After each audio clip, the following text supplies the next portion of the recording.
Okay, do you ever like lose something and then you're mad at God for taking it away, or is there something that you want and then God doesn't give it to you, but maybe we don't realize that's because God has other plans? And a lot of times we struggle to trust his plans. Like, we have this one thing that we're set on, or that we lost, or that we had once, and it's like when God takes it away or God doesn't give it to us, it's like, well, how could he give me something better? Why'd he take the one best thing that I had?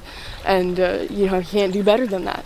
That's what was meant for me. Well, this verse stood out to me about a week ago. I saw, it's from 2 Chronicles 25, and we had this story going on. It's not like a proverb verse or anything, like a saying that we hear famously. It's not anything like that, but it stood out to me. Basically, what was going on was Amaziah had called this group together, and they were gonna fight and in this battle. And so he hired 100,000 fighting men for 100 talents of silver. So he used 100 talents of silver, hired these people. Then a man of God comes and says that these troops, you're not meant to go out and fight, because if you do, the Lord's not going to let you win this battle, so you don't need to go out and fight. Okay, well then Amaziah is like, spent the money on hiring those people, and now we're not even going to go out and fight. So he asked the man of God, but what about the 100 talents I paid for these Israelite troops? The man of God replied, the Lord can give you much more than that. That's the part that really just stood out to me, and I feel like it reflects us. Like, we could see ourselves in that, being like, but what about this? And then God would be like, I can do much more than that. Haven't you all heard of this picture? I've liked it over the years when I've seen it at church or different places, where like it's a little kid hanging on to their little beloved stuffy bear, and which I relate to because I am a stuffy girl, it's so cute. But anyway, the little kid is holding the stuffy, but then she's like clinging to it. She doesn't want to let it go. Then Jesus has been down beside her gently, and he's like, you need to let go of that child. I have something better for you, because behind his back he has like a even bigger teddy bear, and the little kid can't see it yet, but that's what God actually has for us and stuff. Sometimes we just need to let go of the old and embrace what God has for us. So you could relate to this in any subject, whether it's you lost something or you want something. So for example, let's say you have a crush, or you have this person that you like. God puts them in your life, you feel like, and you meet them. You're so attached to them. You're like, that's the one person for me. I need that person. I want to be with that person. You get all those feelings and stuff. Okay. And then you could be like, what about this person? God's not letting us get together, or I feel like I'm never going to get with my crush or whatever and stuff. And what about them?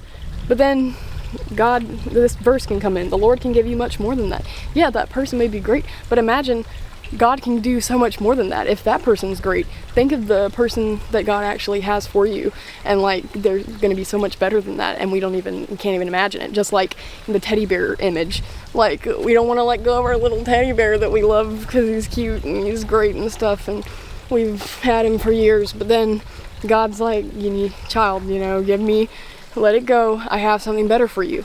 And if we have the strength to let it go, you see what God had for the little kid?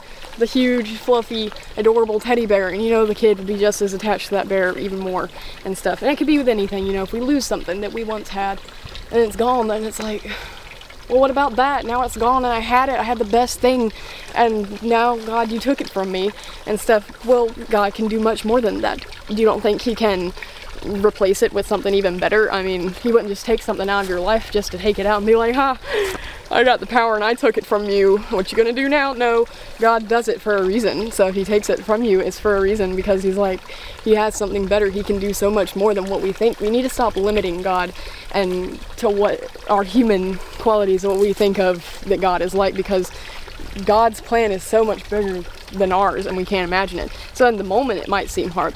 It's like, I don't want to let this thing go. I don't want this person go. I need to hang on. No. Because with God, we can let go and wait for what he's going to give us. Because imagine the little kid lets go. Okay, God, here you go. I'm letting go of my precious baby. And then God's like, all right, here's your new teddy bear. And imagine the kid just being like, oh my gosh, this is so much better. That's what we need to view this as. So when we're like Amaziah and we're like, why God? What about this? What about it? Okay, what about it? Because God has something better for you. He can do so much more.